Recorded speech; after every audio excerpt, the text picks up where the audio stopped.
we go. Hi, Our everybody. topic. I'm excited. You ready for this topic? Yes. What are we doing? The etiquette of the ballroom, Oh, social hierarchy, and flirtation through dance. Okay. How yes. strictly did the ballroom reflect the social hierarchy of the Georgian era? Oh, it was very reflective. When a person went into the ballroom, of course, they had to be invited. Typically, they needed to have a card, and then they would be announced. The butler, or there was another person that would announce the people as they came in. The people that sponsored or held the ball would be at the end, and they would shake hands or whatever you do, curtsy, bow. Um, and so if someone like a duke showed up, oh my gosh, the whole room was a buzz. Um, so once they came in, if you saw, you're a duke, you saw a lovely girl that you wanted to dance with, you couldn't ask her to dance, and she could not dance with you until someone formally introduced you to her. Yeah. That's crazy, isn't it? I know. Well, sometimes I think we should probably go back to some of that because we've gone too wild, but Well, that's probably why marriages lasted longer. Oh, that'd be for another topic. What unwritten rules governed you who could dance with who? well, that's what I was just touching on that. Another thing was, as far as dancing went, a husband and a wife, typically, I'm using that word too many times. The husband and wife, if they danced at all, they should only dance one time together. If I was being courted by a gentleman, I could only dance with him twice. If I danced with a man that was not my intended, my betrothed, if I danced with him more than once, the gossip started going around that something was going on between me and the guy that I danced two times with. It was insane. And you could not, it was looked down on the female if she danced with somebody lower than her. If her father was a marquis, it would really not look good if she was dancing with a viscount, you know. But I mean, the girl has to marry somebody.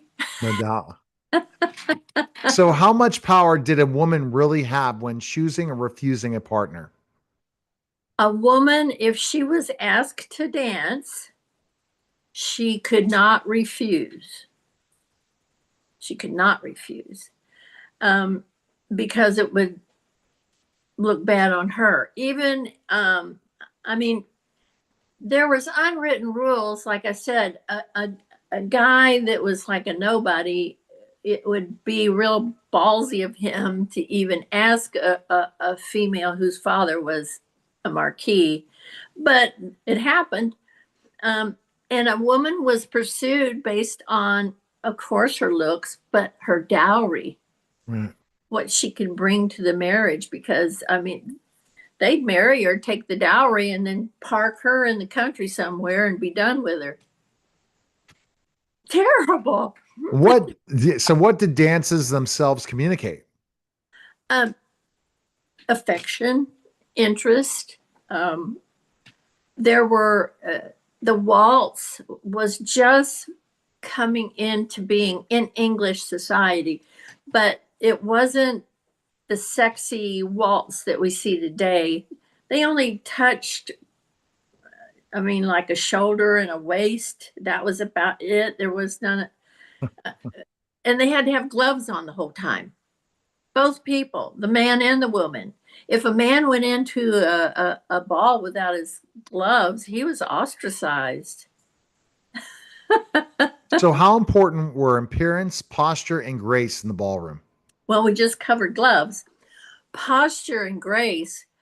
And one thing that's kind of interesting is men, if if they were titled, they had to learn how to carry themselves. And they might do that by taking dance lessons because they had to be able to dance. That was the major form of courtship. So the parents, when they were young, would probably send them for dance class or dancing lessons. But then they could box, or they could sword fight. Where they go to classes for that, fencing. Yeah, but that teaches you a lot of grace. And the females, they were taught all that, to be demure, to giggle, to hold their fan just right. There was things that you had to do with your fan that meant certain things. Cuckoo. How could a single misstep, literal or social, do to a person's reputation? Oh, it could ruin a person. It could absolutely ruin a person, depending on their status. Um, the higher they were in the hierarchy, the less likely it was to really damage a person permanently. But a female, I mean, she was just hung out to dry.